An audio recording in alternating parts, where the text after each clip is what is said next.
Hello, wine drinking people. Today is the 28th of November, finishing up another killer month here of events at the Wine Watch. I'm drinking champagne at Cafe Max right now as you're getting this video.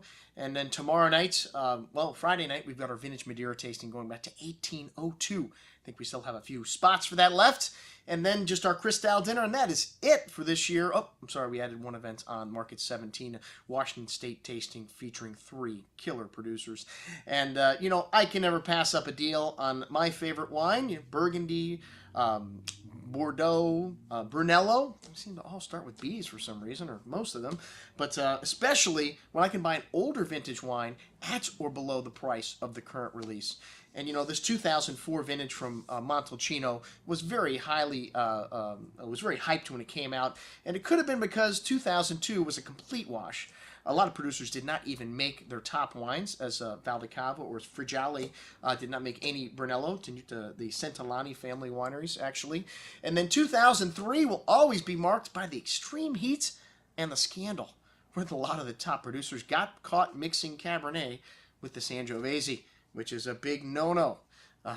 Brunello Montalcino by law has got to be 100% Sangiovese Grosso, that is. You cannot blend. That's one of the things that makes it unique about the DOCG wines. In Tuscany, you have 4 of them. Chianti Classico, the most famous. Brunello Montalcino, regarded as the best by collectors. And then Vino Nobile di Montepulciano, which can be one of the greatest values. We have a great one at the end of this offering, the Accario. Actually, 2 great values at the end of this offering, the Accario and the Santa Elena Rosso DIROL, which are incredible wines at heavily discounted prices. And then Morellino di Scanzano, which was just added into the lineup. But hey, we're here to talk about the most highly regarded of all the wines from Tuscany, and that is Brunello di Montalcino. And Brunello di Montalcino, a relatively new invention. Well, a lot of the producers, like TENUTA Centellani, they just started in 1981. This is a family from Naples, and they decided, we want to produce the greatest wine in Italy. And at that time, they felt that Tuscany was obviously one of the greatest areas, and Montalcino, a lot of up-and-coming rising stars from this area. So this 2004 vintage, as I mentioned before, maybe some people poo-pooed it at first because, it may seem a little bit overhyped, but the proof is in the pudding, and that is why we do a tasting every year. And I remember the 2004s when they came out. And then we just did a Super Kobrand tasting with the Silvio Nardi, the Reserve of Brunello, which every time we put a group of Brunello on the table in 2004 is there, it stands out as the best wine, as this wine did.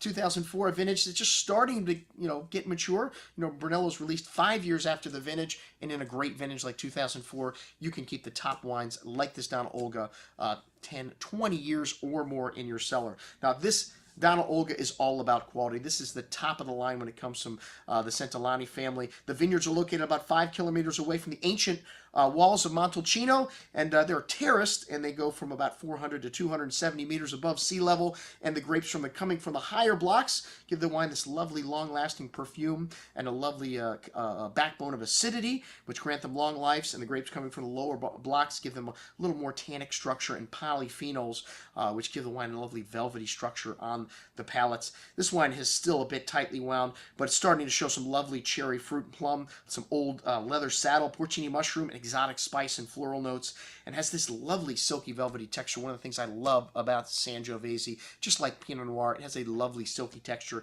on your palate, especially when fully mature. But hey, this wine's still got 10 or 15 more years to go in your cellar if you'd like to keep it. Check it out, all the information about the Centellani family of wineries, and I've included everything we've got from FRIGGIALI, Pietranera, and the other, and of course, Donna Olga, and then those 2 killer values. So get all the way down to the bottom because, we've been including on the last few emails some killer values for those of you that can't afford $50 for an everyday wine. We got a $15 wine here from Santa Elena that is a knockout. All right, thanks for your time, folks. I'm your host, Andrew Lampasoni, signing off for the Wine Watch, saying remember, always drink the good stuff first.